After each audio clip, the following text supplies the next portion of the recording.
Pada suatu petang yang mendung di hujung tahun, dunia seni tanah air dikejutkan oleh satu pengakuan yang tidak pernah dijangka. Norlia Ghani, primadona film klasik yang kini berusia 76 tahun, akhirnya memecah kesunyian panjang yang telah menyelubungi dirinya selama bertahun-tahun. Setelah sekian lama menyepi daripada khalayak, tanpa sebarang penjelasan tentang kehilangannya dari pentas seni, beliau tampil dalam satu temu bual khas yang ditayangkan secara eksklusif di kaca televisyen nasional. Duduk diam, berselendang hitam, dan senyuman hambar yang menyembunyikan sesuatu yang dalam. Tiada siapa menduga, di balik ketenangan wajahnya yang syarat pengalaman, tersembunyi satu kebenaran yang menggegarkan. Dalam nada suara yang bergetar namun tegas, Norlia memulakan ceritanya dengan satu ayat yang membuat seluruh negara terdiam. Saya menghidap satu penyakit yang dokter sendiri tidak mampu sembuhkan. Ia perlahan-lahan memakan saya dari dalam. Rakaman itu menjadi viral hanya dalam beberapa jam. Dunia maya berkecamuk. Para peminat, selebriti, wartawan, dan pengkritik seni, semuanya seakan berlumba-lumba meneka jenis penyakit misteri yang dihidapi beliau. Ada yang menyangka kanser tahap akhir, ada pula yang menyebut nama-nama penyakit neurologi yang jarang didengar. Namun Norlia sendiri memilih untuk tidak menamakan penyakit itu. Katanya, tak penting apa nama penyakit itu. Yang penting, apa yang saya pelajari daripadanya. Namun yang paling mencengkam ialah bagaimana beliau mengetahui berita itu. Cerita bermula 5 bulan sebelum pengakuan itu, ketika Norlia berada di atas pentas kecil di Ipoh untuk satu majlis amal. Beliau kelihatan goyah, sedikit terpinga, namun masih sempat tersenyum dan mengucapkan sepatah dua kata. Tapi malam itu, selepas tamat persembahan, tubuhnya rebah di balik pentas, dengan tangan menggenggam dada dan mata terbuka ke langit-langit yang kelam. Itulah titik mula, pemeriksaan susulan, ujian demi ujian, dan akhirnya satu berita yang memecahkan seluruh struktur jiwanya. Doktor kata, saya tak ada banyak masa, katanya dalam wawancara itu, dengan mata yang tidak berair, namun menyala penuh makna. Namun apa yang membuat pengakuannya itu menjadi tular, bukan sekadar kerana penyakitnya. Ia kerana beliau mula bercerita tentang satu rahsia yang telah disimpan hampir 30 tahun lamanya. Satu insiden di lokasi penggambaran pada tahun 1993 yang menurutnya telah mengubah takdir hidupnya. Tanpa menyebut nama sesiapa, Norlia menyatakan bahawa sewaktu penggambaran sebuah filem besar yang kini dianggap klasik, beliau telah terlibat dalam satu pertikaian besar di balik tabir dengan seorang tokoh ternama industri. Perkara itu, kata beliau, menjadi titik mula kejatuhan kariernya, satu pengusiran diam-diam dari dunia seni yang beliau cintai. Sejak itu, panggilan berkurang, tawaran menjauh, dan beliau memilih untuk menyepi, sehingga tubuhnya tidak mampu lagi melawan sunyi itu sendiri. Saya bukan undur sebab tua, saya dihilangkan, katanya dalam nada perlahan, tetapi cukup tajam untuk menggigilkan tulang belakang sesiapa yang mendengar. Kisahnya menjadi semakin menakjubkan apabila beliau mendedahkan bahawa penyakitnya kini memberi penglihatan baru. Saya lihat semuanya dengan jelas sekarang, siapa yang ikhlas, siapa yang pura-pura. Bila kita sakit, yang tinggal cuma kebenaran. Dan kebenaran itu, katanya, bukan sesuatu yang mudah diterima oleh semua pihak. Sejak rakaman itu disiarkan, beberapa figura seni mula menghubunginya. Ada yang meminta maaf secara senyap, ada yang cuba menghubungi produser untuk membatalkan siaran semula dokumentari itu. Namun apa yang paling mengejutkan, Norlia menyatakan bahawa sebelum beliau pergi, beliau mahu meluahkan segala-galanya yang orang cuba tutup selama ini. Beliau merancang untuk menulis sebuah manuskrip. sebuah memoir, namun bukan sekadar tentang dirinya, tentang semua, tentang industri, tentang kebohongan, tentang kemuliaan yang dikhianati oleh nafsu kuasa. Kalau saya tak sempat habiskan buku ni, saya harap ada yang sambung, katanya. Sebab ada nama-nama yang perlu disebut sebelum semuanya gelap. Dan di sinilah cerita itu menjadi lebih menggetarkan. Apakah benar Norlia menyimpan rahsia besar tentang seorang atau beberapa tokoh utama industri hiburan? Adakah penyakit yang dihidapinya membuatkan beliau melihat kembali segala yang telah berlaku dalam hidupnya dengan lebih berani atau lebih nekat? Apa yang pasti, sejak malam pengakuan itu, rumah Norlia di Ampang mula didatangi ramai tetamu, bukan sekadar peminat, tetapi juga individu misteri yang enggan menyebut nama, datang lewat malam, berbincang tanpa suara di beranda rumahnya. Ada yang berkata, manuskrip itu sudah pun bermula. Ada juga yang percaya, ia telah pun bocor dan berada dalam tangan seseorang yang akan menggunakannya pada masa yang sesuai. Namun Norlia tetap tenang. Dalam kemelut itu, beliau hanya berkata satu perkara kepada wartawan terakhir yang berjaya menemu ramahnya. Saya dah sakit, saya dah penat, tapi saya belum habis. Dan dengan itu, tirai misteri pun terangkat sedikit. Cukup untuk membuat seluruh negara berdebar. Tapi belum cukup untuk kita tahu. Apa yang sebenarnya disimpan oleh Norlia Ghani selama ini? Di ruang tamu rumah banglo satu tingkat di Ampang, yang dikelilingi pokok manggis tua dan teduhan bunga kertas, Norlia Ghani duduk di kerusi rotan yang telah lusuh di bahagian penyandar. Kerusi itu, warisan arwah ibunya, selalu mengeluarkan bunyi berkeriut kecil setiap kali dia mengubah posisi. Di sisi kanan, ada meja bulat berlapik rendah kuning pudar dan di atasnya terletak cawan teh Cina yang retak di bibirnya. Retak kecil, tapi Norlia enggan menukar kerana katanya, dalam retak ni ada kenangan. Pernah satu ketika, sewaktu wartawan muda datang bertemu, dia menegur, "Makcik tak simpan barang baru ke?" Norlia hanya tersenyum. Kadang-kadang yang lama tu lebih jujur. Itulah Norlia, wanita yang mula dikenal kerana ketegasan wajah dalam filem hitam putih, kini menjadi simbol sunyi yang berat, namun penuh makna. Dalam butiran hidupnya yang tampak remeh, dari cara dia melipat selendang kapas dengan tangan kiri kerana tangan kanannya kerap kebas, hingga pada cara dia menyusun bantal-bantal kecil atas sofa sebelum duduk, semuanya menjadi cerminan siapa dirinya. Bukan sekadar pelakon, tetapi penjaga sejarah yang telah banyak dilupakan. Di dapur kecil yang terbuka ke ruang makan, Norlia masih menyimpan rak rempah warisan neneknya, lengkap dengan balang kaca berlabel tulisan tangan yang sudah kabur, ketumbar, bunga lawang, kulit kayu manis. Sekali-sekala, dia masih memasak rendang sendiri, walaupun tubuh sudah tidak kuat berdiri lama. Tapi anehnya, setiap kali tangannya menyentuh senduk kayu, dia kelihatan hidup semula. Dulu masa penggambaran, saya selalu masak untuk kru. Saya tak suka duduk diam, katanya sambil mengacau perlahan. Dan dalam keheningan itu, Norlia berbicara dengan bayang. Bayang-bayang yang dulu pernah menjadi rakan seperjuangan. Bayang kekasih yang tidak sempat menjadi suami. Bayang seorang pengarah yang suatu masa dahulu telah memadam namanya dari senarai pelakon hanya kerana satu perbezaan prinsip. Di dinding rumah, tergantung satu potret hitam putih dirinya dalam watak Datin Mahani dari filem tahun 1987. Wajah muda itu bermata garang dan bibir nipis yang menguncup memandang lurus ke kamera. Norlia sering menatap gambar itu lama-lama. "Saya bukan rindu zaman muda," katanya satu malam. "Saya rindu masa saya masih percaya semua orang dalam industri itu jujur."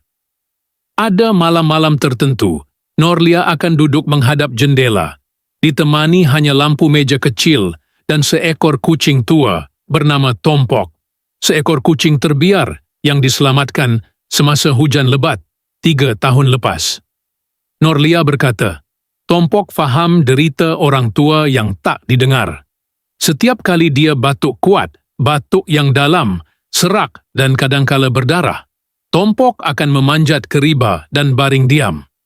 Waktu malam paling menggigit, katanya, bukan kerana sakit tubuh, tapi kerana fikiran mula berjalan ke tempat-tempat yang dia cuba lupakan. Saya masih ingat suara arwah mak saya. Bila saya mula lakon, dia pesan, jangan gadai harga diri sebab watak. Tapi saya pernah hampir tergadai. Dan disinilah rahsia-rahsia yang belum diluahkan mula terasa begitu dekat. Norlia menyimpan beratus keratan akhbar lama, disusun mengikut tahun, dilabel sendiri, dan sesekali dia membuka satu folder, melihat wajah rakan-rakan lama yang kini sudah tiada. Ada yang mati muda, ada yang hilang tanpa jejak, ada yang, seperti dia, dibungkam secara diam. Setiap helaian itu seperti membawa kembali satu babak yang belum selesai. Kadang, dia akan ambil sehelai gambar lama, pandang lama-lama, dan gumam perlahan. Kau ingat aku dah lupa. Di antara semua objek dalam rumahnya, satu yang paling dijaga Norlia ialah sebuah mesin taip tua yang terletak di sudut bilik bacaan. Mesin itu pernah digunakan untuk menaip skrip awal filem lakonannya. Kini, ia menjadi saksi kepada manuskrip akhir yang sedang ditulis. Satu demi satu, dengan tangan yang kadang menggigil, tetapi masih cekal menekan huruf. Tiada siapa tahu apa yang akan tertulis penuh dalam manuskrip itu, tapi jika seseorang cukup teliti, melihat cara dia menyusun buku-buku lama, membaca nota kecil yang diselipkan di antara halaman, meneliti tanda merah yang dia buat pada potongan akhbar lama, maka mereka akan mula rasa sesuatu sedang mendidih di dasar cerita. Norlia bukan sekadar sakit, dia sedang bangkit, dalam diam, dalam sunyi, dalam perlawanan yang tak perlu tepukan. Dan seperti bayang yang makin jelas, bila malam semakin gelap, cerita Norlia juga makin terasa dekat, makin nyata, makin tak terelak. Seolah-olah kita sendiri sedang duduk bersamanya di ruang tamu itu dengan teh suam dan udara malam yang syarat misteri. Pada pagi yang kelihatan biasa, langit kelabu seperti biasa, bau tanah lembap selepas hujan semalam masih terasa di celah-celah dedaunan tua. Norlia Ghani menerima sepucuk surat tanpa nama.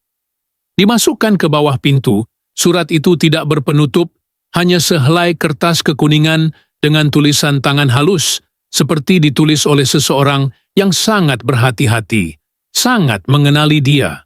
Mereka tahu awak belum lupa. Hati-hati dengan apa yang akan ditulis. Norlia membaca perlahan, sekali. Kemudian, dia lipat dan selitkan di bawah bantal cushion biru di ruang tamu. Bantal yang hanya dia tahu menyimpan apa. Tiada ekspresi pada wajahnya. Tapi jemarinya gemetar sedikit ketika mengangkat cawan teh selepas itu. Surat itu bukan yang pertama. Sudah 3 bulan sejak dia memulakan semula penulisan manuskrip itu, Norlia menerima pelbagai isyarat aneh. Kadang-kadang sekuntum bunga kering tergantung di pagar, kadang-kadang bunyi ketukan 3 kali ditingkap pada jam 3 pagi. Tiada siapa di luar, hanya keheningan, dan Tompok yang menggigil di bawah meja makan. Ada sesuatu sedang diperhatikan, dan Norlia tahu, semakin dia menulis, semakin dekat sesuatu itu menghampiri. Namun, dia tidak berhenti. Dalam naskahnya yang masih belum siap, sudah ada 2 nama yang dia taip penuh. Satu pelakon lelaki yang pernah jadi ikon nasional, dan seorang penerbit yang kini bergelar tokoh terhormat. Tapi dia belum tekan simpanan. Dia biarkan terbuka. Biarkan manuskrip itu dalam bentuk tergantung, seolah-olah memberi peluang terakhir, sama ada untuk menarik balik atau untuk terus melawan. Setiap kali menaip satu nama, Norlia akan bangun, ambil wuduk, dan duduk semula. Katanya, saya tak mahu menulis dalam keadaan marah. Saya mahu menulis sebagai orang yang dah bersedia mati. Tetapi kematian bukan sesuatu yang datang dengan lembut dalam cerita ini. Suatu petang, ketika langit hampir gelap, datang seorang lelaki ke rumahnya. Tidak muda, tidak tua, berpakaian kemas, berkacamata gelap. Mengaku sebagai wartawan bebas. Katanya ingin menulis buku bersama Norlia, biografi yang akan membersihkan segalanya. Tetapi apabila Norlia tanya siapa yang memperkenalkan dia, lelaki itu tersenyum. Cik Norlia tahu saya datang dari siapa. Dia tidak masuk ke rumah, cuma berdiri di luar dan meninggalkan satu USB di dalam sampul coklat sebelum berlalu. Dalam USB itu, hanya satu file video. Rakaman lama dari lokasi penggambaran tahun 1993. Rakaman yang tak pernah disiarkan, bahkan tidak pernah diketahui kewujudannya. Dalam video itu, kedengaran satu suara lelaki menengking Norlia di belakang tabir, menuduhnya membawa aib keset. Suara yang jelas milik seorang tokoh besar, kini bergelar dato. Dan wajah-wajah lain juga kelihatan samar. Wajah yang kini sudah tua, tetapi waktu itu masih muda dan bersuara nyaring, menonton kejadian itu tanpa membela. Norlia ulang video itu berkali-kali. Suaranya serak, tangannya menggenggam lengan kerusi. Tapi dia tidak menangis, dia hanya berbisik pada dirinya sendiri. Patutlah aku disenyapkan. Sejak malam itu, Norlia mula bercakap seorang diri lebih kerap. Tapi bukan seperti orang nyanyuk, lebih seperti orang yang sedang menyusun baris terakhir sebelum titik nokta terakhir. Dan setiap hari, dia mula menyusun foto-foto lama di ruang makan, gambar produksi, gambar kenangan, gambar dirinya di belakang pentas. Beberapa foto ada ditandakan dengan pen merah, tapi tiada sesiapa tahu maksudnya. Dan ketika seorang kawan lama datang bertanya, "Apa yang Mak Cik cuba buat ni?" Norlia hanya menjawab, "Saya nak pastikan orang yang bersalah tahu saya masih hidup." Malam-malam makin panjang dan Norlia semakin senyap. Namun rumahnya semakin bernafas. Seperti ada sesuatu sedang dikumpul. Seperti ada cerita yang tidak mau lagi tidur. Kucingnya, Tompok, kini selalu duduk menghadap pintu, seolah-olah menunggu seseorang atau sesuatu. Manuskrip itu masih belum siap. Dan dalam komputer ribanya, folder berjudul "Akhir yang Tak Reda" terus bertambah, satu demi satu bab, satu demi satu nama. Tapi satu perkara masih belum dijawab. Siapa sebenarnya yang menghantar rakaman itu? Dan mengapa sekarang? Dan mungkin yang lebih penting, jika Norlia terus menulis, adakah dia akan sempat menamatkan semuanya? Atau adakah seseorang akan pastikan cerita itu berhenti sebelum sempat sampai ke noktah terakhir? Rumah Norlia menjadi semakin sunyi dalam cara yang pelik. Bukan sunyi kerana tiada suara, tetapi kerana terlalu banyak yang tidak dikatakan. Di setiap sudut rumah itu ada sisa cerita yang tertinggal. Ada rak buku yang tak pernah disentuh orang luar, dengan helaian nota kecil diselitkan di setiap halaman. Ada almari berkunci, yang kuncinya digantung di seutas rantai besi di lehernya. Dan ada komputer riba yang hanya dia tahu kata laluan, gabungan tarikh, nama, dan mungkin rasa bersalah yang masih belum dilepaskan. Pada suatu malam Selasa yang hujannya datang perlahan, lampu di ruang tamu rumah Norlia dibiarkan menyala semalaman. Tidak ada sesiapa yang keluar masuk. Tidak ada berita. Tidak ada jawapan. Tetapi Tompok, kucing setia itu, dilihat duduk menghadap tangga, matanya tajam seperti sedang menunggu satu pergerakan yang tak kunjung tiba. Beberapa hari kemudian, salah seorang jiran, Mak Yam, yang biasa datang membawa bubur, mengetuk pintu. Tiada balasan. Tapi daun pintu tidak berkunci. Di dalam rumah, semua seperti biasa. Teh suam di cawan masih belum habis. Mesin taip lama masih ada helaian kertas, separuh ditaip. Hanya ada satu baris terakhir, tidak sempurna.